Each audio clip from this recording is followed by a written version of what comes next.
Welcome to Haunting History, the podcast that reaches back into the past for the events that shocked everyone. Tales of true crime, mystery, and the macabre. And when we're lucky, the stories were true crime, history, and the paranormal me. Now, who doesn't love a good ghost story, right?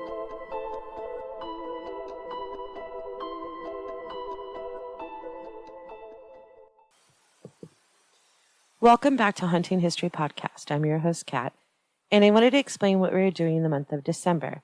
Going through our archives of episodes, we realized that there were several of them that we could do updates and add to the stories in little ways. And since it's the holidays and very difficult time-wise to get together and record, let alone research and post, we are re-releasing some of our very first episodes, with the ads taken out and our audio repaired as much as possible. Today's episode is the Wineville chicken coop murders. While listening to it again, I realized there are more parts to the story that we didn't include, including one I found interesting. The story of Gordon Northcutt and Sanford Clark was made into the movie The Changeling, which we do mention at the beginning of this podcast. What I didn't realize is there are two things. The screenwriter Michael Straczynski first heard of the story of Walter's mom, Christine Collins, from someone in Los Angeles, whom he's never named. This person shared with him the files of the entire case, which were scheduled to be destroyed. Michael became obsessed with the case and wrote the entire movie in 11 days. And he actually used the transcripts from the trial verbatim in the movie. Also, the name The Changeling, which I always thought was a weird name for a movie, isn't maybe so strange after all. The title refers to an old folk legend. In the legend, fairies, elves, trolls, or even the devil are said to occasionally steal children from their beds and leave a false child, a changeling, in its place. The changeling would grow to be a problem, and the real original child would become a slave to whomever stole him. Now, it makes a little more sense why he named the movie The Changeling. Also, we didn't include any of the ghost stories attached to the home in what is now Yurupa Valley, since they changed the name of the city after the trial to not be associated with such a horrible crime. I spoke to one of my paranormal investigator friends who years ago interviewed some of the neighbors. They told him that they often hear cards shuffling near where the chicken coop was. And apparently in one of the stories Sanford had shared, he had said that at night, the boys would play cards to keep themselves entertained and distracted. But not only that, and now this one breaks my heart, many people have reported hearing the sounds of children crying in the middle of the night. That one's hard to talk about. I can't imagine that there isn't some residual from what happened on that property. Please stay here and listen to our second episode from our very first season, the Wineville Chicken Coop Murders. Also, don't forget, if you're interested in attending our Christmas ghost tour of Old Town Orange, there's still a few tickets left. If you email us at huntinghistorypodcast@gmail.com, we can send you a link to purchase tickets. Welcome back to Season 1, Episode 2, the Wineville Chicken Coop Murders. I'm Kat, your host, and today joining me are both my co-hosts, Haley. Hi. And Tress. Hey. And we have a ton to cover today to tell you the stories, so we're just going to go ahead and dive right in. September 15th, 1928. The Corona Daily Independent. Most revolting crime is exposed. Murder of 4 boys revealed by youth's confessions to police. Late developments this morning strengthen the story of Sanford Clark, 15-year-old boy, of the revolting murder of 4 young boys by Gordon Northcutt, aged 21 and missing. The graves at the Little Shack on Wineville Avenue in the Riverdale district are being opened today. September 17th, 1928. Santa Ana Daily Register. Murder farm being dug up by officials. Deputy sheriffs today begin digging in a newly laid cement floor of a garage on the Wineville murder farm in the belief that they would find the entombed bodies of 4 small boys hacked to death by a 21-year-old. September 19th, 1928, the New York Times. Northcutt is taken in farm murders. Man sought in California for killing 4 boys is found near Vernon, British Columbia. Mother also arrested. Gordon Stewart Northcutt, wanted by the Riverside authorities on a murder charge in connection with the alleged slaying of several youths on a chicken ranch, and for whom a 4-day intensive search was made. So, big news, 1928. You guys know about the chicken coop murders? Yes. Just yes? Yes. I kind of know. I think we've tried to like drive by the area because we live kind of close, but I don't know much about what actually happened. It hits home because it's really, how many miles from us right now? About 8 to 10. Yeah. Have you been by the house? No, I've only looked it up on a map. You've never actually driven, not even in you grew up here. You're not even in high school? No. I thought that was like the thing. I thought it was like the town, because we didn't grow up near here, so.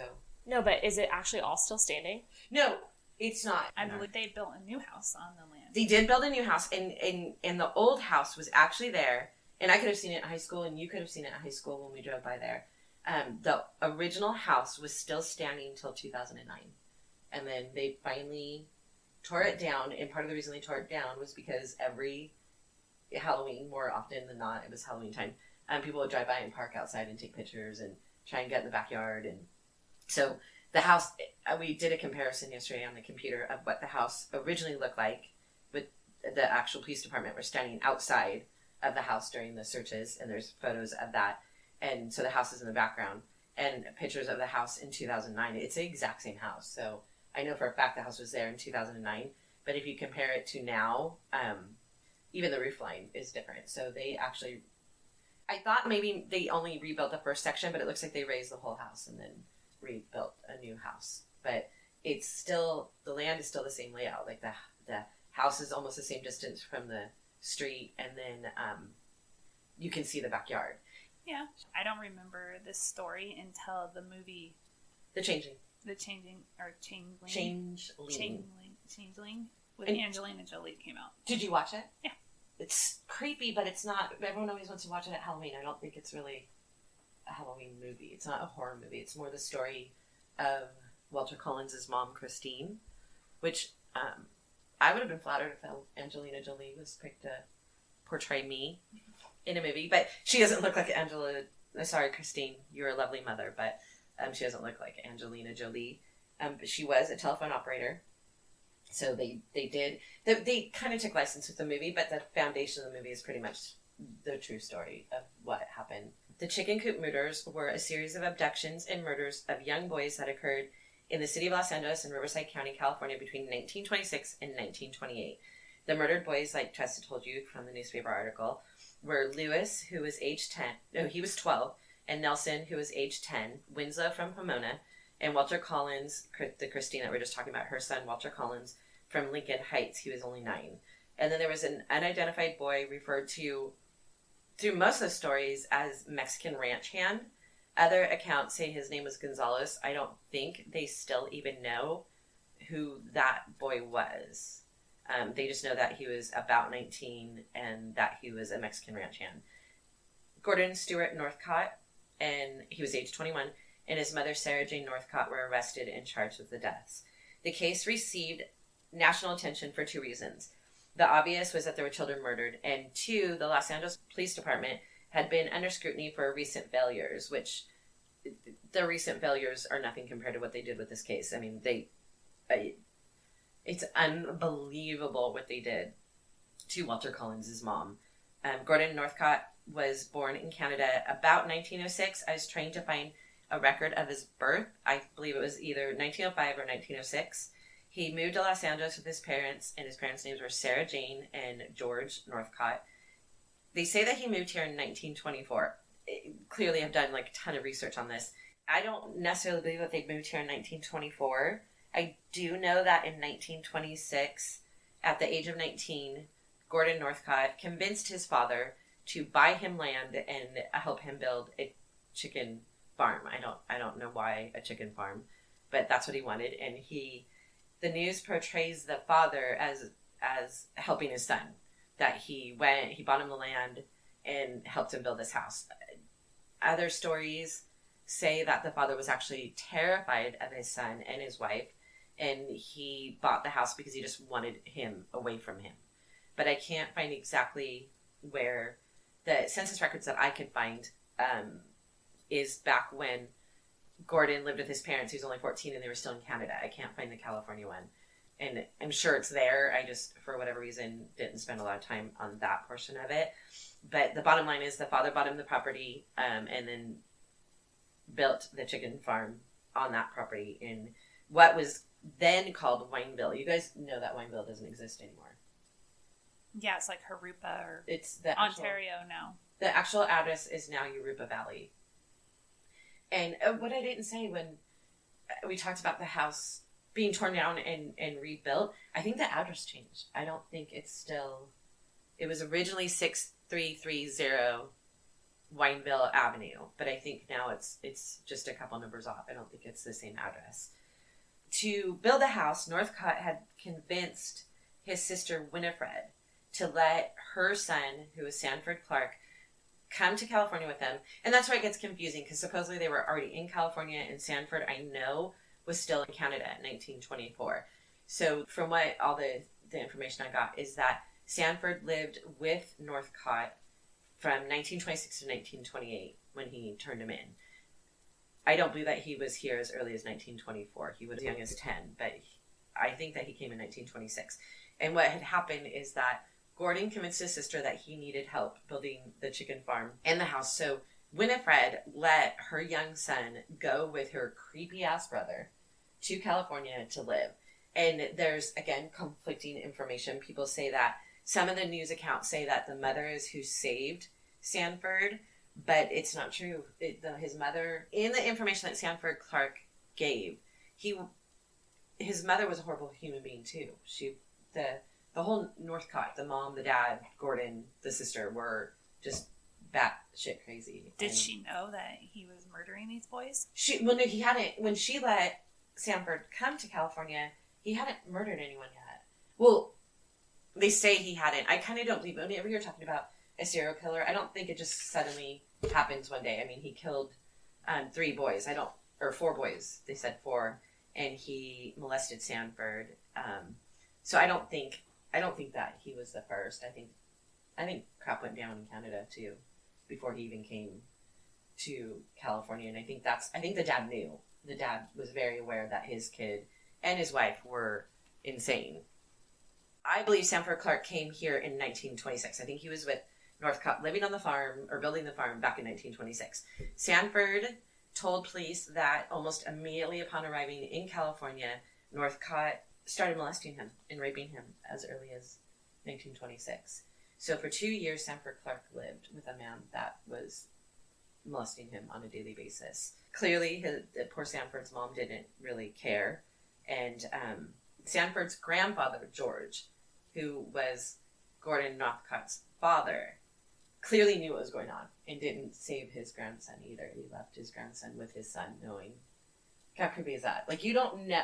I don't believe that someone as close to the family could have not known what was going on. There's just no way. Sanford's grandfather, Gordon's father, George. Am I making this confusing? Yes. Mm-hmm. I didn't realize until just now that Sanford was the killer. The guy who's killing all his kids was his nephew.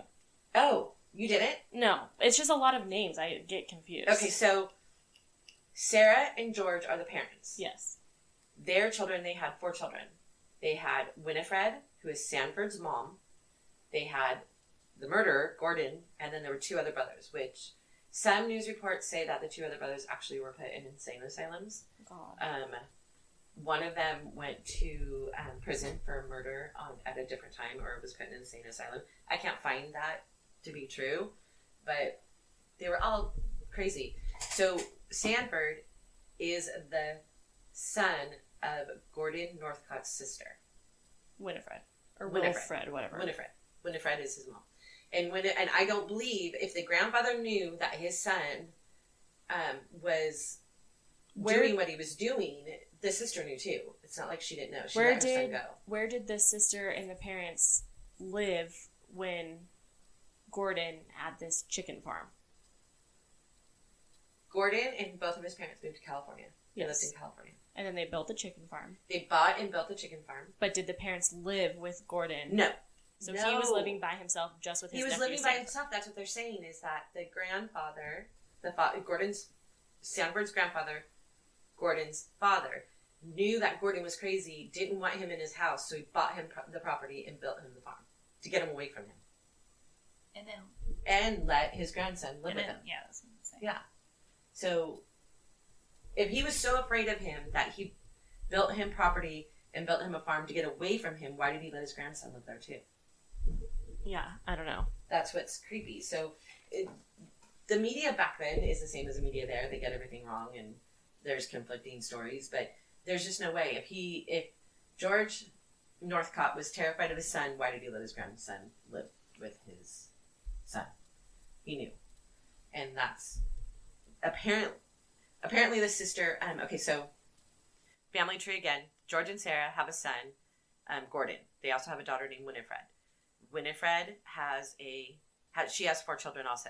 She has a daughter named Jessie, and then she has Stanford.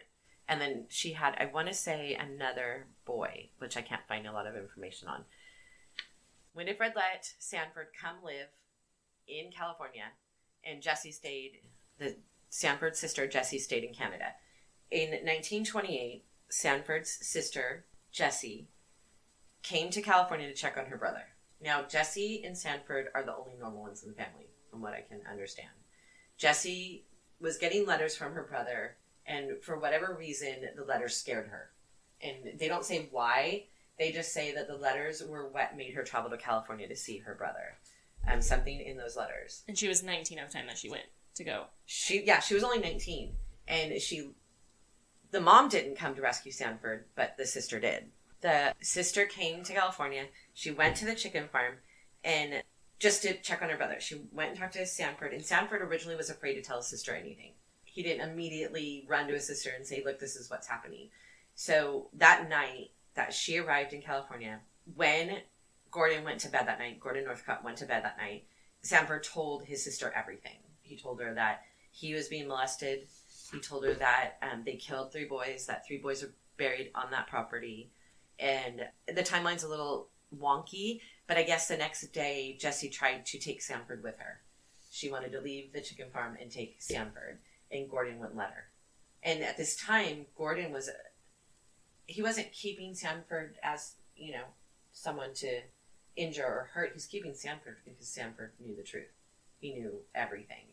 So Jessie was forced to leave the farm without her brother.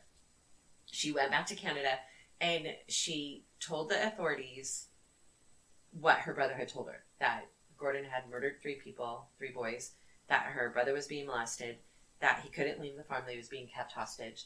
And the authorities, what she did is go back to Canada and tell the American consul. They didn't necessarily believe her at first. They thought the story was so outlandish and that she was sort of like a woman scorned or something, and didn't believe her. So she brought out to them that her brother legally wasn't allowed to be in California. Basically, immigration got involved because they're saying, well, we're not going to go get your brother because he's being molested and his uncle is murdering people. We're going to go get your brother because he's not supposed to be here. And so the American consul wrote letters to Los Angeles Police Department, who didn't pick up the story because honestly they didn't believe her. So the Los Angeles police didn't pick up the story, but immigration did. So on August 31st, 1928, 2 United States immigration inspectors visited the chicken ranch. They went to the chicken ranch, and they immediately found 15-year-old Stanford and took him into custody. Again, not because he was being molested or knew about the murders. They took him into custody because he was here in the U.S. illegally, believe it or not. During your research, did you find where Gordon actually went to the district attorney's office and made a complaint on his neighbors? No, I didn't know that.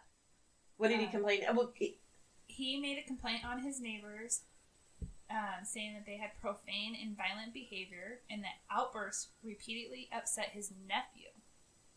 No, see, and that's that kind of comes to light later on. We'll get to it. Is he would, I don't know how to say it, not put things on other people, but he did. He accused his father of molesting him too.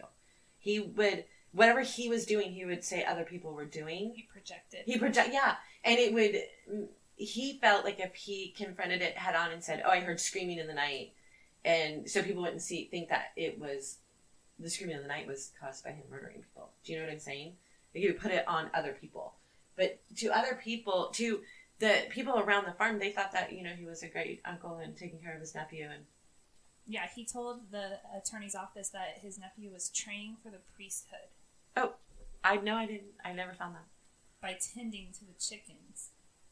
Yeah, because that prepares you. During the investigation, the neighbor recalled seeing Gordon beat Clark on occasion, and he urged the detectives to find out what was going on at the Northcott Ranch. Oh, when the neighbors responded to what he was saying when the neighbors were doing? When they started investigating the neighbor then said he was seeing stuff go on there. And when was this? 1928? Yes. Was it say what month? It says this summer. He visited the district attorney's office. So shit started going down that summer. Yes. Basically what happened is... See, isn't that crazy? I mean, it's the same thing like how we hear in the news now, how, like, someone gets arrested for murder or whatever, and suddenly people come out of the woodwork and they're like, oh, yeah, 3 months ago I saw him do this, or I saw him do that. I mean, it's sort of like the whole Cecil Hotel thing, like, with Richard Ramirez walking through half naked and throwing his clothes in the dumpster, that never came out before. Like, you didn't think that was weird before, but suddenly gets arrested for a murder, and they're like, oh, yeah, I did see him walking around in bloody clothes. Like, it's the same thing. Yeah, why right? didn't they come forward? Then, I mean, same thing with that neighbor. Like, why did it take Jesse to go to the American consul in Canada and send immigration to the farm? Why didn't one of the neighbors say something sooner? He was beating his nephew. He saw him beat his nephew. Did you have an opinion? I don't really have an opinion, but it's the same thing. Like, people are too self-absorbed in their own lives to see what other people are happening unless it's brought to their attention. Like, then they're like, oh yeah, that's kind of weird. But, like, it takes them a while to get out of themselves. Isn't that sad? To realize that something else around them is actually happening. And how different our world was. 1928, a neighbor seeing a kid getting spanked, they were like, oh, he must have been bad. You see that now. You minded your own business. You did mind your own. Yeah, you minded your own business, and it wasn't that odd to see a kid getting spanked, I guess. Like, I mean, I'm calling it spanking, and the neighbor said beating, but they were probably like, oh, he was a bad kid, the uncle had to kick his ass. But now, if someone sees that, there's 30 people pulling up, and it being announced on Facebook, and public lynching, and you know what I mean? Like, the neighborhood Facebook pages go off, and back then, it was like, oh, yeah, he's being a bad kid. That makes sense why he's spanking him. Yeah. But, I mean, you have to forgive that part. So, what did Northcott do when immigration came? Oh, he ran. He saw the immigration officers coming up the drive. Apparently it was a drive.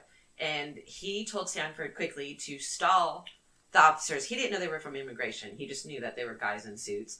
He told Sanford to stall them, and he took off into the tree line. And he ran for 2 hours. Sanford stalled them for 2 hours until Clark felt that he could be protected by the officers. And they were shocked. They were going to literally take this boy into custody because he was in the U.S. illegally. And then 2 hours later, Clark starts telling him everything that had happened. So Northcott ran to his mom, which I don't know how close his mom lived, but he ran for 2 hours. And him and his mom immediately fled to Canada. They thought that they would be safe in Canada. They were found on September 19th. So this all went down August 31st.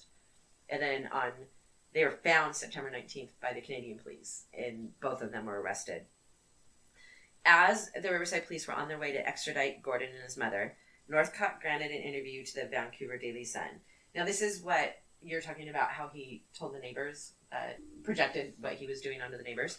In the interview, Northcott said, "There's been a lot of stories circulated about me. They're all untrue. What awful things to say about a man.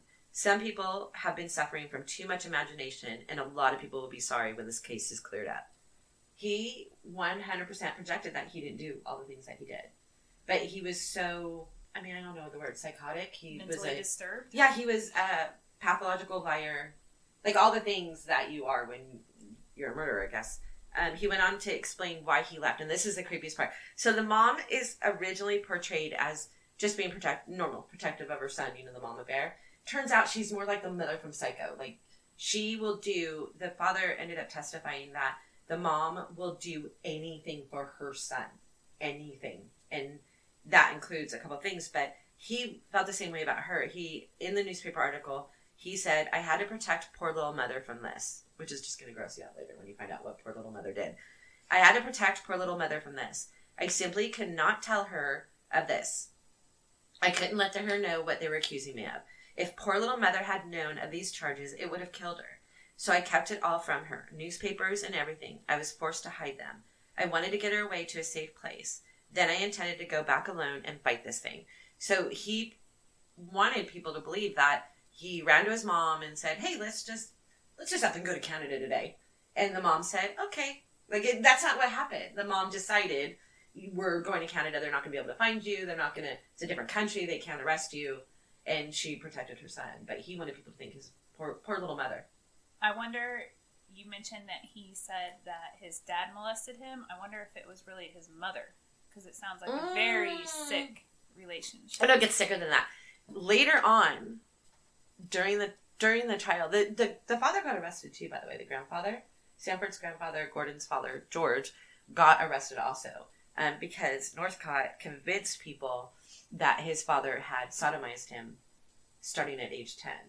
Was that ever actually, like, confirmed, though? The father was never put on trial, so I believe it was unfounded. So it could have just been him still projecting. Him blaming his... Okay, but this is a sick part. During the trial, the mom said that Gordon was not her son. Guess who he was? I'm so grossed out. I can't want to guess. Father, George, the grandfather, George, raped his daughter, Winifred. And so that was her grandson? That was... Son? No, Gordon was her husband's son with her daughter. That would make her grand... That would just make you... It's just incestuous. That's like... That makes him her grandson / stepson. Yeah, it's so cool. It does. It's unbelievable how twisted this story gets, because there's so many, like, secondary stories. I don't know. I mean, why didn't they just do... I guess they How could old have done was Winifred? Yeah, I don't know. The same age. And, she was older than Gordon. Not by that much. I think she could have been 20 years older.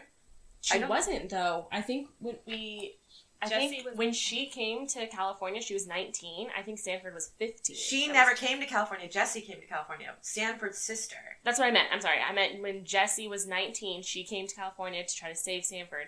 At that time, Sanford was 15 and she was 19. So they were only 4 years apart. So if... I can't do that math in my head. I can't figure it out. But that doesn't make sense. You can't... Yeah, I guess we have to find out how old Winifred was. No, because then she would have been 4 years old when she had Sanford, right? No. You're confusing Jessie and Sanford. They are brother and sister. Yeah. Winifred is Sanford and Jessie's mom. But aren't you saying the dad, George, had sex with Jessie? No, Winifred. His daughter, not his granddaughter. Oh, you're right. That's where I was so confused. I can't get all these names straight. I need something written out in front of me so I can understand what's actually happening.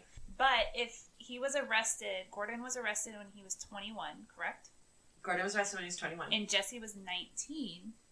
That means Winifred was old enough to have a child that was only 3 years younger than her little brother Gordon. She was. So she could have been old. Yeah. A lot older than him. Yeah, if Gordon and Jessie are Jessie is Gordon's niece. Yes. And Winifred is Gordon's sister. Yes. So I'm confused. Who did the dad, George, have sex with to create Gordon? Supposedly his daughter, Winifred. Got it. So think about it. Jessie and Sanford's mom is Winifred. They think Winifred and the dad made Gordon. Yes. Got it. I'm caught up. Gordon and Jessie are only 3 years apart. She had Jessie, so she could have had Gordon. Right. Now I get it. Right? Yeah, now it makes sense. So, either way, just sick. I mean, even if it's not true, you're accusing each other of it, and clearly it's just the craziest, grossest family that has ever lived. Have you done any research on Winifred? A little bit. I mean, I didn't have as much time as I would have liked to, but, there's information. I was trying to look up Winifred Clark, and I kept getting Winifred Sanderson from Hocus Pocus. And she is, I guess I'll have to do sort of my little ancestry But her search. maiden name would be Stewart. I'm sorry. No, Northcott. Northcott. Where's? She was Gordon, but she married a Clark. That's what Sanford's last name is Clark. Jessie Clark and Sanford Clark. And her name was, I found it. She was born in 1888. 1888, so she definitely could have had Gordon. Oh, yeah. Well, that would explain... The inbreeding would have explained how crazy they were, but it doesn't explain why the mom was so crazy and Gross. I can't. Well, it would explain a weird relationship between Gordon and the mom because it wasn't her son. Like, there could have been, like, a weird, like, relationship that's not mother-son because she wasn't his mother. Ugh. This just gets grosser. I mean, yeah, I can't. It doesn't, I guess, I mean, why was she so protective of him, though? If it wasn't her son, it was her husband's son and her daughter's son. It was her grandson. I mean, I just pulled up an article Go ahead. where she talks to the press about this. Who? You want me to read it? Winifred? Winifred. Oh, yeah, go. It's titled, Record Will Prove Birth Farm Killer. Miss Winifred Clark denies testimony, Mrs. Northcott. It's kind of hard to read, sorry, the print. My mother and brother are both undoubtedly insane, Miss Winifred Clark told the United Press today, denying Miss Sarah Northcott's statement that she, Miss Clark, was the mother and not the sister of Gordon Stewart Northcott. This is independent evidence of Gordon's maternity and can be easily procured, she said. Both the doctor and nurse attended her mother at Gordon's birth are in Regina now. Riverside, February 1st. Gordon Northcott took the stand again today in his defense. Oh, yeah, let's get to that. Like, does he talk about it, Winifred being his mom? Or does he talk about Sarah being his mom? I haven't gotten that far. Because I want to tell you about, when he went to trial. Pause? Yeah, because we're going to talk about him going to trial and how crazy it was. I wanted to finish with the article. He said he was protecting his poor little mother, and he referred to her as poor little mother over and over again, which she was anything but. And then the newspaper went on to describe, and I want to tell you how creepy this is, but the news back then, and we live in LA, so it should be normal. But the newspaper went on to describe Gordon Northcott. Northcott is a good-looking youth and with a disarming manner. His fair hair sweeps back in an easy wave from the parting on the left. There is a ready smile on his lips beneath a well-modeled nose. His eyes alone are peculiar. They are deep blue, but possess a fixed, staring quality as if the owner is in a thrall. And then they went on to describe, because it's so important to know what the well-dressed child murderers were wearing back in 1928. On the train, he wore a smartly cut brown tweed suit with a dark brown stripe. His tie was brown with cream-colored spots, and there was a thin brown stripe in his shirt. Seriously? I feel like I have heard other reports, and they always, like wedding stuff, they detail every little thing back then. They did. We still do it today. No, I was saying we're in LA, so like it doesn't matter if you're going to a murder trial or if you're going to the Academy Awards. What are you wearing? Like, I mean, that's the thing. But that's what you report on. Yeah, it's just weird to me that 1928 they were like, well, if you're a murderer, this is what you should be wearing. Like, you know, he was dapperly dressed. Like, who cares? Once Gordon and his poor little mother got back to Los Angeles, the pair immediately confessed to the murder. Now, this is the thing. Right after they confessed, they recanted and said that they didn't do it. And Gordon Northcott verbally confessed to the murder of 9 boys in total, even though they only knew about the 4. Later, he confessed in writing to killing the Mexican ranch hand. He referred to him as Gonzalez. He was the only one that referred to him as Gonzalez. I don't think they ever confirmed who that was. He never said where the ranch hand came from? Did he work on his? No, I don't know. They don't know. And they know that he picked him up in LA, and he dumped his body in La Puente. Did they find his body? They found his beheaded body. His body was found, and his head was burned on the farm. I wonder if they still have his DNA. I don't know, that's my question too, because then you would really, the DNA thing would, I guess they don't have to reopen the case. It was solved and But to find out who he is and find out. Maybe put some rest to a family's mind. But what family would be left right now? Christine Welcher Collins' mom died in 1944. Gordon never had children. Jessie may have gone on to have children, but does she want to know? I don't know. There are family members, though, because if you go on, it's really creepy, I'll actually get to it, but if you research the family on Ancestry and you go to, I don't know where I put this, and this is really kind of gross. I found that George, the grandfather, was, after he died, his ashes were spread in the ocean. And someone wrote on Find a Grave, and I want to find where I actually wrote it down. But I think this is really kind of creepy. They still have family, obviously, alive. And someone posted on Find a Grave, you can kind of write about, like, RIP or I miss you or whatever. And I'm going to look it up really quick because really annoyed that I can't find it. Someone had posted that they R.I.P. on his grave, and he was the father of Gordon Northcott, which I think is, you can hear me typing because I would need to find it. I thought I wrote it down. Someone posted flowers on Cyrus George Northcott. This is the grandfather, his name was Cyrus George Northcott, had posted, I don't know what to say, and then someone else posted flowers, because you can leave a flower. Someone else posted flowers, and it's kind of creepy. I mean, maybe they didn't blame the grandfather, but the other creepy thing is on Gordon Stewart Northcott, you can't post flowers. It's been disabled. And it says, virtual flowers have been disabled because of abuse. Have you ever seen that? I've never seen that. I guess I've never looked up a murder. I've never looked this up before either. That's really interesting. Who would want to... Where is he buried at? It says... Marion County, California. San Rafael. Ew, he was buried in the San Quentin Prison Cemetery. So Northern California? Yeah. Doesn't say we should take the paranormal team and go pay him a visit. I don't know if you can get into the San Quentin Prison Cemetery. Can you do that? We would have to look it up. I want to go to San Quentin, because another story we have is about San Quentin. So. I'm sure you could, because, I mean, just because you're in prison doesn't mean you don't have family members that want to visit where you died. I'm sure you can still go and visit graves. You think so? Yeah. I mean, it's part of the prison cemetery. I mean, everything on prison is always usually closed, right? And I don't believe that cemeteries are haunted. Maybe other people have different opinions, but do you really think that he's hanging out at the cemetery? I don't necessarily believe that. Creep factor would be high. I mean, if you want to go and just be creeped out, but, I mean... It would be interesting to see what our median picks up. Yeah, that would be kind of interesting. Okay, we need to get back onto... We kind of got off track a little bit talking about graves.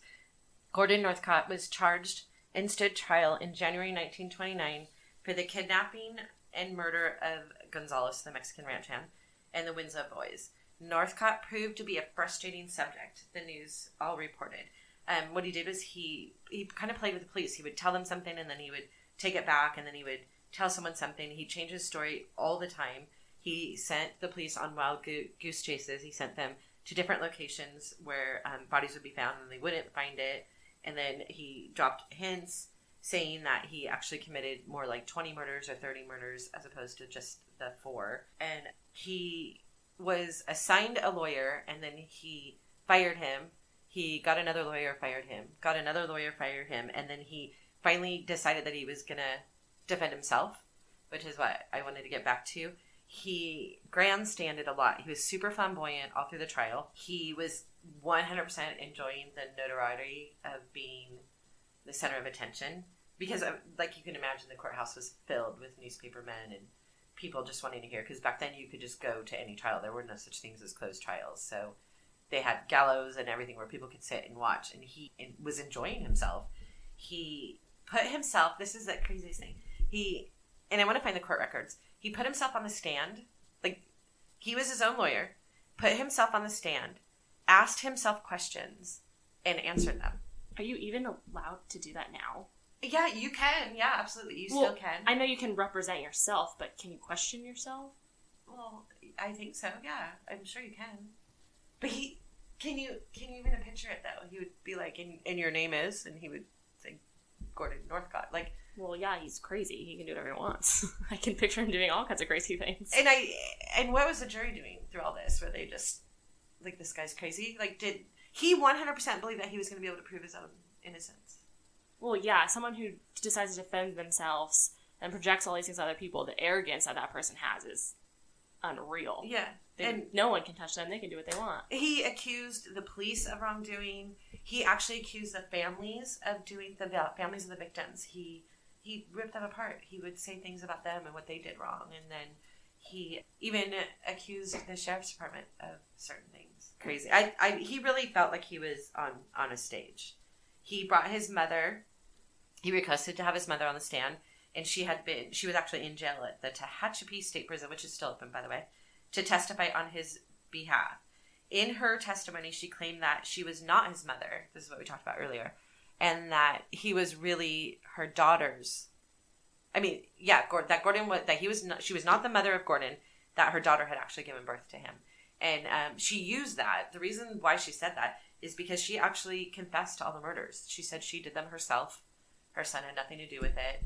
And so the reason why she said her daughter gave birth to Gordon was because she was trying to prove that she's not lying. Like, why would I lie? He's not even my son. So it's her way of trying to convince everyone else that she has no reason to protect this kid that her husband had. Yeah.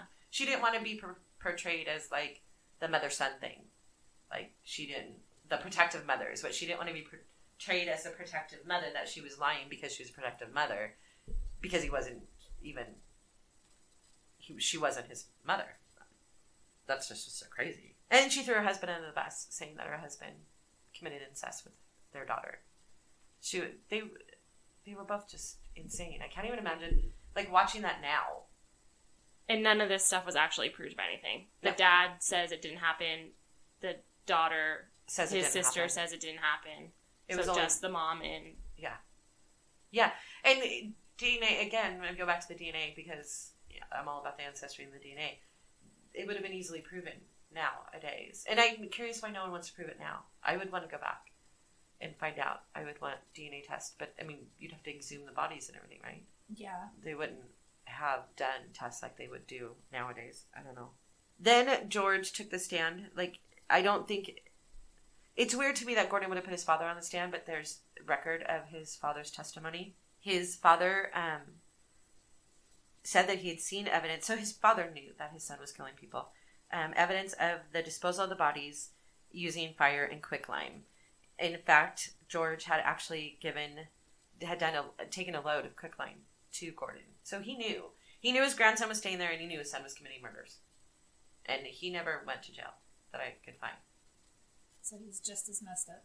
Well, like, yeah, I mean, clearly the whole family's all crazy and jacked up. And I don't believe that Northcott put his dad on the stand, so I don't know who did. Maybe, you know what, it was probably the prosecution put the dad on the stand. Because Northcott claimed that he had been sodomized by his father since he was 10. And that his father had been in an insane asylum, which, again, there's no record of his father being in an insane asylum. I would think that it would have been documented, but there's missing census records, and they were from Canada, and they were in the U.S., so it's kind of all over the place. But I don't necessarily believe that the father molested him. I don't believe the father... I think the father, honestly, maybe I'm crazy, but I think the father was terrified of his son and his wife. I don't know. I can partly see that, but then I have a hard time visualizing a man being afraid of his wife and his kid. His kid was murdering people, and he knew it. I mean, yeah, but if you're afraid, why not just be like, hey, my son's killing people? Like, that's what I can't get past. Why, he didn't just go to the police? Well, because he was crazy, too. They're all crazy. They're all insane. Winifred's crazy. She let her son go with her crazy brother, and Sarah Jane is obviously crazy, and Gordon clearly is crazy. There's just a pathological mental illness running through the family. So maybe he was really just afraid. I feel like he was afraid of his son. I don't know.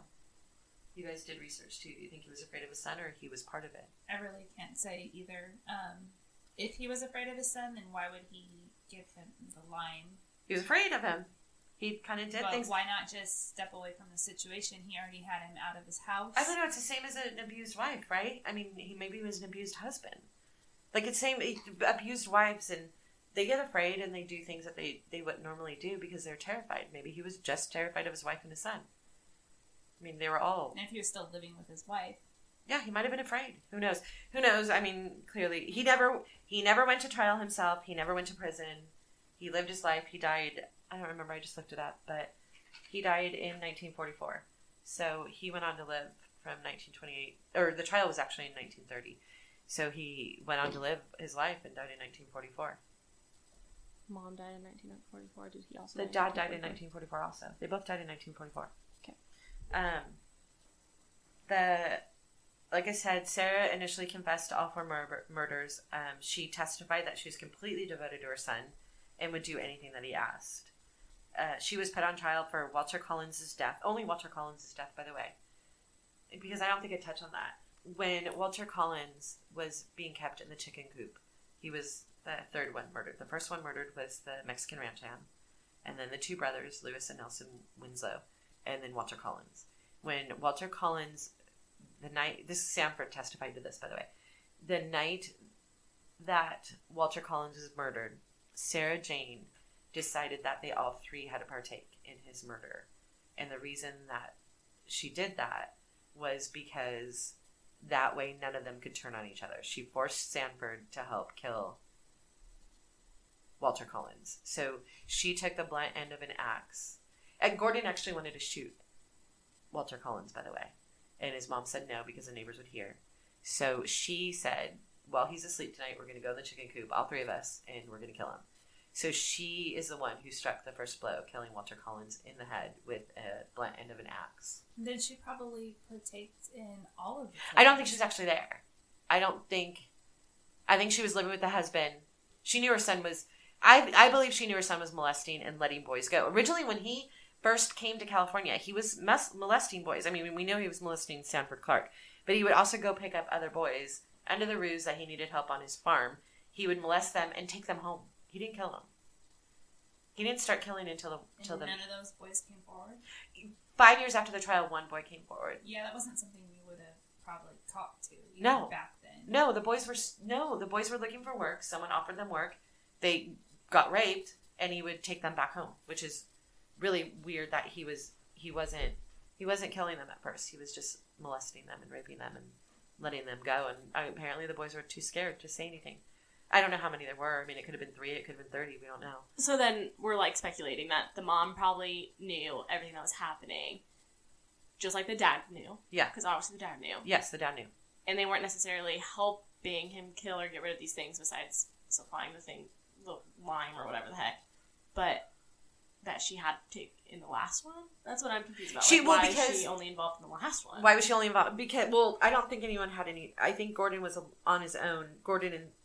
Sanford knew it was happening, but he wasn't a part of the death of... I could be wrong.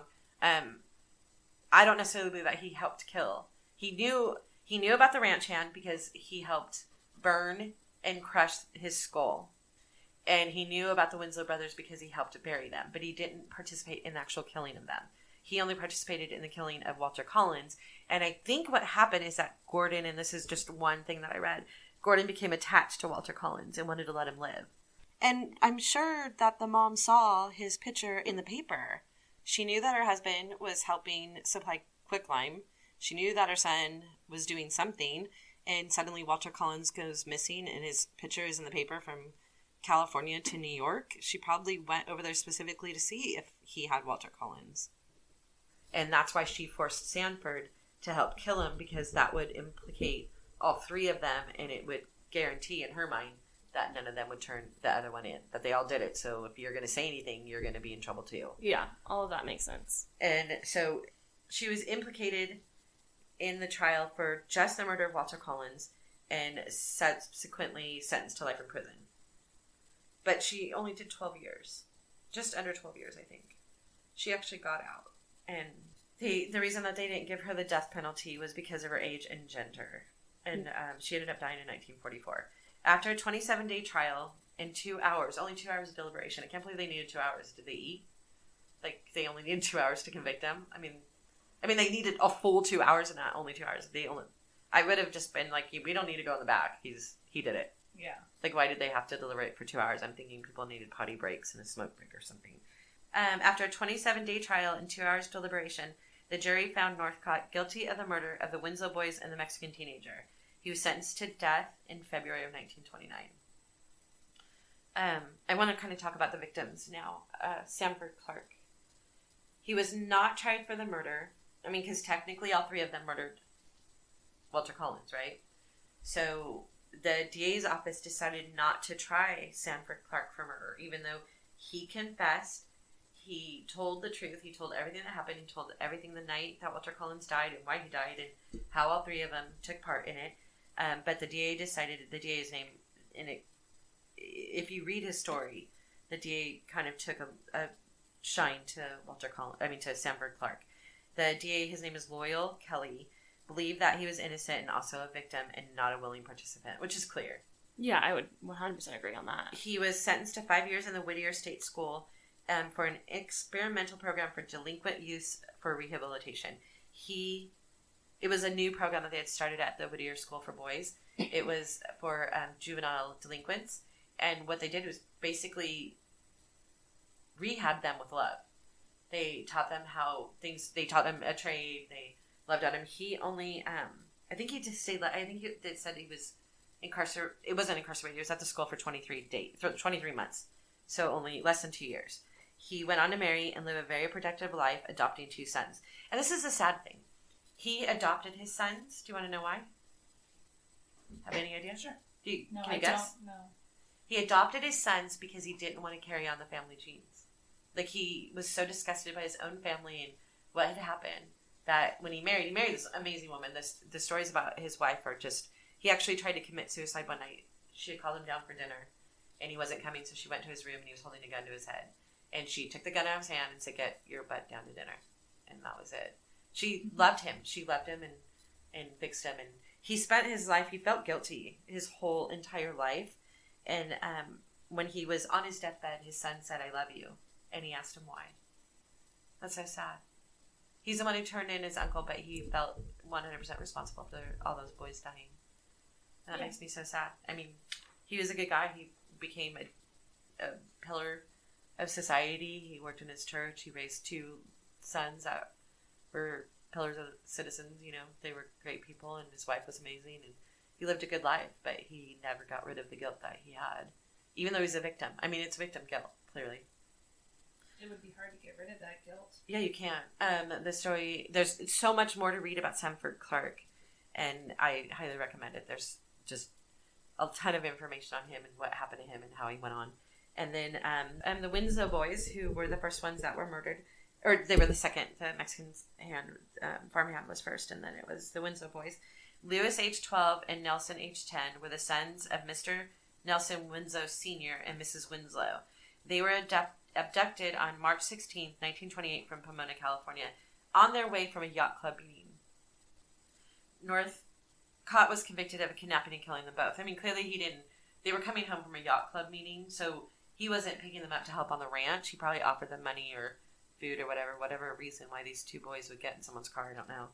But Mr. Winslow, and there's not a lot written about the Winslow family, but Mr. Winslow led a lynch mob to the Riverside County Jail where Northcott had been held, and he went with the intent of hanging Northcott after the completion of his trial, but before his sentencing. So he showed up at the jail with a lynch mob and was going to hang Northcott, and the police talked him out of it. I would have too. I mean, that's the only way you could get to him, is bring a lynch mob with him, and he wanted to kill the man who killed his sons. And this is after he had confessed to killing the Winslow boys. He had talked about it. Walter Collins, one of the victim at the end, on March 28th, Walter Collins disappeared. His mom had given him money to go to the movies. Initially, now this is a whole story within itself. We could 100% do a whole episode on Walter Collins and his mom. Initially, his mother, Christine Collins, and the police believed that enemies of Walter Collins, Sr., his dad, was abducted by inmates from the Folsom State Prison where Walter Collins Sr. was at. So Walter Collins, his dad, was in prison for robbery and 8 armed robberies. So originally they thought that Walter Collins, that his dad, he had ratted people out in prison. So they thought that someone who had gotten out kidnapped his son. So they weren't looking for some random person who kidnapped his son. They were looking for prison inmates who had been released. So it got the mom. Now, this is Mama Bear. She didn't let go. She got the press involved. That was one of the reasons why there was so much national attention. Christine Collins would not let it go. And if you see the movie Changeling, it's very accurate. Christine Collins fought to find her son and would not let go. This is where the Los Angeles Police Department went haywire. And honestly, you could do a whole show just on her. She was looking for her son. 5 months after her son's disappearance, a boy in Illinois claimed to be Walter. So the police went to Illinois, brought this boy back to California, and did this huge publicity thing. Invited all the press, invited Christine. We said, "We have your son." Christine 100% believed her son had been found in Illinois, that maybe he had just run away. She shows up, and they try and give her another kid. How would a boy in Illinois know about this He Walter? So did the police No. give him the story? No, this is what's so sad. And I have his name. I don't remember. His name is Arthur something. No, he was in a diner. And a woman who was reading the newspaper, there was a big picture of Walter Collins saying he was missing, and that Los Angeles police was looking for this missing boy, and what the mom was doing to find her son. And the lady in the diner looked at this kid and said, "You look like Walter Collins. Are you Walter Collins?" And he denied it. He said, No, I'm not Walter Collins. So that's where he got the idea. That's where he got the idea, because the lady's like, "This kid is missing in Los Angeles, California, and you look just like him." And when she said Los Angeles, California, he got the idea that he wanted to meet his favorite Western star, Tom Mix. It was a way to get to Los Angeles. He was 12. So he wasn't a missing child. He wasn't a missing child. This was just his own way of getting to Los Angeles. California. Yeah. They say that apparently his family was messed up too. I think he was a runaway, and he happened to end up in this Illinois diner. He was trying to get to LA anyways. So when this lady said, "Hey, you look like Walter Collins," and he ran with it. And so he's like, yeah, I am him.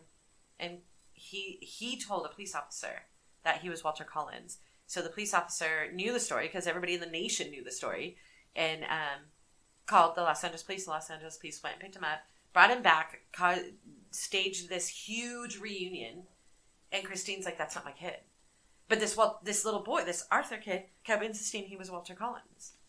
So the police, his name is J.J. Jones, the police captain, wanted so bad to have good press. He told Christine, "Go ahead and take him home and try it out for a couple weeks." Christine was forced in front of millions of people, and then she started doubting herself, like anybody would. She was in the throes of grief. She had lost her son, that her 24 hours a day, 7 days, that's all she thought about was getting her son back. And then this man is saying, "This is your son. He's just changed in the last 5 months." So she took him home, knowing it wasn't her son, but she didn't want to hurt this little boy either. Like, who is this kid? Yeah. Takes him home. Now, this is where it gets so much worse. Takes him home. Finally gets Walter's dental records, because it clearly, Walter's dental records. Clearly it wasn't that easy as it is now. You can just call up and have them email them to you. But she finally got the records. She got written statements from all her neighbors and all the people that knew Walter. Took this little boy back to the police station and said, this isn't my son. I have here's all the documentation. His teacher said it's not my son. The neighbors say it's not my son. Dental records say it's not my son. And the police put her in the hospital. It was equivalent of a 5150 now. They said that she was crazy, that she was denying her own son. It was all over the papers. She was denying the existence of her son, and that the police got her son back and put her in the hospital. So they kept this kid, and he finally confessed to not being. Now, I don't know if this Captain J.J. Jones knew from the beginning it wasn't his son. I think he truly believed that it was Walter Collins and forced Christine to take him. Like, he probably had doubts, like, "Oh, crap, maybe it isn't her kid."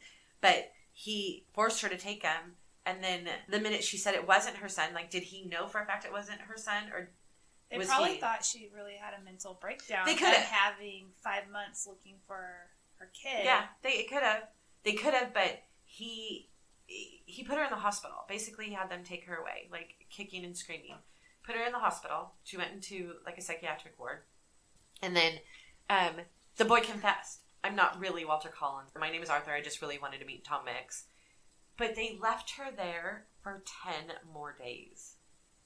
When they knew it wasn't her son, they still left her in the psychiatric ward for 10 more days. Well, they had to get their story together. Yeah, the 10 days they left her there. Christine Collins ended up suing the police department and winning the judgment. I want to say it was around $10,000 or $12,000, which is the equivalent of almost $200,000 today, and it's not that much money. But she never collected on it, which is really sad. She actually never got the money. Not that it would have made a difference, but the sad thing is that all it did was convince her that her son could still be alive. That it wasn't, that this boy that they gave her was not Walter, and that she wanted to believe, she really did want to believe that her son was still alive. She also became more hopeful that her son Walter was alive because she interviewed, Gordon Northcott was in prison. She got to interview him and ask him what happened to her son. And he did the same thing to her that he did to the police. He denied, and then he confessed, and he denied, and he confessed. And she became convinced that he couldn't describe Walter Collins at all. So she became convinced that he was still alive, which is really sad. It made her cling to hope because he couldn't describe who Walter was. So she had been thrown this kid that wasn't her kid, and then she got to interview Northcott, and he claimed that he didn't even know who Walter was. So all this, it messed with her completely. She believed her. It gave her hope that he was still alive. Did they find his body? Walter Collins? Yes. They only found pieces of bodies. They never found... The bodies were burned and melted with quicklime. I don't know what quicklime does to a body. I've never heard of quicklime. Do you? Yeah, I've heard of it. I've heard it will dissolve bones, but I've also just recently on another podcast heard that it actually does the opposite. People think that it dissolves bones, but it really almost petrifies them. So, see, and today they would be able to test that. Back then they weren't able to test that. So no, the body of Walter Collins was never found. They found bones. He confessed, and really they relied on Sanford Clark. Sanford Clark said it was Walter Collins. So that's what they that's how they decided it was Walter Collins, and the Winslow boys too, because Sanford was there. Sanford had seen them all. Shortly before his execution, Northcott sent Christine a telegram, saying he had lied, and he denied that Walter was among the victims. He promised to tell the truth if Christine went to prison to hear it. So right before he was executed, Christine, just literally hours before he was executed, Christine was allowed to speak to Northcott again. I believe it was a second time. He had told her in the telegram he was going to convince that he killed Walter, and he was going to tell her what happened. When she got there, he claimed innocence. He changed this whole story again and told her that he didn't know who Walter was, that he never killed Walter. This is after telling her in the telegram that he did. And so she wanted closure. She was not going to ask questions or find anything out. She was going to get closure that it was her son that was murdered. So she expected him to say, look, sorry, I did kill your son. Right. And I'm giving you peace before I get executed. And then he did the complete opposite. He did the complete opposite. She was hysterical. She had to be carried out of the... And again, all it did was convince her. She looked for Walter for the rest of her life. There's never a time that she wasn't looking for Walter. She was convinced that he was still alive because they never found the body. I would keep looking too. I mean, who wouldn't? 100% It would make you go insane. It probably did. I don't think she ever remarried. Her husband was, I want to say he was in prison for life. He did 8 armed burglaries, so it wasn't like minutes. On October 2nd, 1930, the Los Angeles Times, San Quentin. Northcott began screaming and trembling, "Don't hang me, don't hang me." His hands shook as San Quentin guards strapped his hands together. "Will it hurt?" he asked. He requested a blindfold so he wouldn't have to see the gallows. He had to be dragged up 13 stairs to the noose, pleading with guards, "Please don't make me walk so fast." Witnessing his execution were 140 people. Northcott's knees sagged as a trapdoor opened. His collapse took the slack out of the rope, and thus his fall was too short to break his neck. He apparently took 11 minutes to strangle to death. This part wasn't mentioned in any newspapers.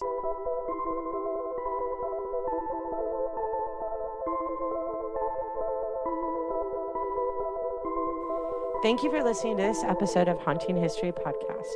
We love hearing from you, so be sure to like, follow, and comment on Facebook, Instagram, and Twitter at Haunting History Podcast. And don't forget to subscribe, rate, and review wherever you listen to all your favorites. Visit our website at hauntinghistorypodcast.com for more information on each episode, links to our Patreon page, and all of our social media platforms. Until next time, I'm Kat. I'm Haley. Remember, the living are far scarier than any ghost.